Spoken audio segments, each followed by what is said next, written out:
नमस्कार। आज गाल्पिक भगवती चरण पाणिग्राही विषय रे संक्षिप्त आलोचना। गाल्पिक 1-2-1908 मसीह पुरी जिलार कुशभद्रा नदी कूलर विश्वनाथपुर ग्राम रे जन्म ग्रहण करथिले। पिता स्वप्नेश्वर पाणिग्राही एवं गाल्पिकंकर मृत्यु मसीहा हेउछि 1943। गाल्पिक भगवती चरण पाणिग्राही ओडिया माटी रे साम्यवादी चिंताधारा आनिथिबा व्यक्ति मानक मध्यरु हेउछन्ति श्रेष्ठ बा प्रथम।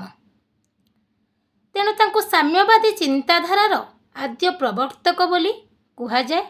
भगवती चरण पाणिग्राही 1935 मसीह नवजुग साहित्य संसद नामक एक सांस्कृतिक अनुष्ठान गठन करी आधुनिक नाम 1936 मसीह एक मुखपत्र निज संपादकत्व प्रकाश करथिले। साम्यवादी चिंताधारा, मार्क्सवादी चिंताधारा भगवती समस्त गल्परे देखा जाए और वामवादी चिंताधारा मध्य देखा जाए। कृषक, आगेई चाल, मुक्तियुद्ध, आधुनिक आदि पत्रिकार संपादना भगवती चरण पाणिग्राही करुथिले। तांकर प्रथम लिखित गल्प हेउछि जंगली, जहाँकि 1929 मसीह उत्कल साहित्य पत्रिकार प्रकाश पाइथिला। एही गल्परे मार्क्सवादी चिंताधारा स्पष्ट भाव में प्रतिफलित होइछि। गाल्पिकंकर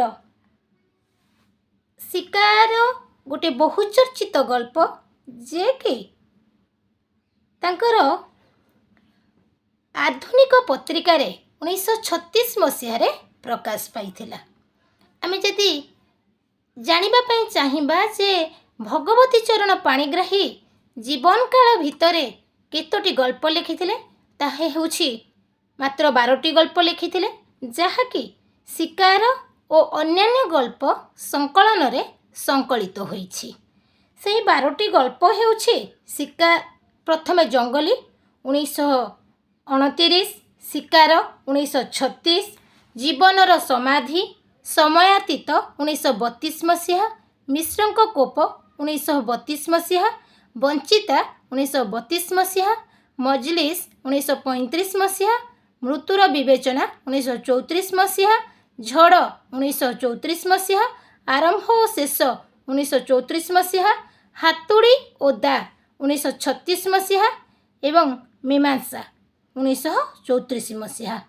एही 12 गोटी जाक गल्प शिकार और अन्यान्य गल्प संकलन रे संकलित होइछि। आमे जानिछे जे भगवती चरण पाणिग्राही तांकर जीवन काल भितरे एई जो 12टी गल्प लिखिचंती सेथिरे आमे मेहनती जनतार अंतर्दाह बा साधारण मनुष्यर जीवनचर्या जो दुख, दुर्दशा, व्यथा, सामाजिक शोषण और कोषण, असहाय और दरिद्र जनसाधारण प्रति आंतरिकता एवं एक श्रेणीविहीन समाज व्यवस्था पाई से विप्लवर स्वर एठी उच्चारण करिसंती। एही गल्प गुड़िकरे भगवती चरण पाणिग्राही 1929-30 मसीहा बेलू मार्क्सवाद को साहित्यर श्रेष्ठ माध्यम रूपे ग्रहण करी नेइथिले।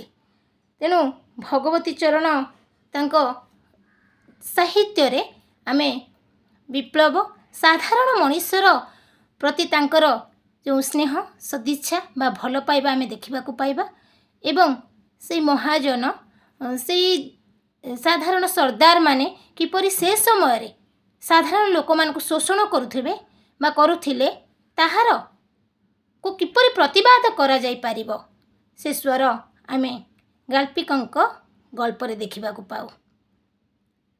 नमस्कार। जय जगन्नाथ।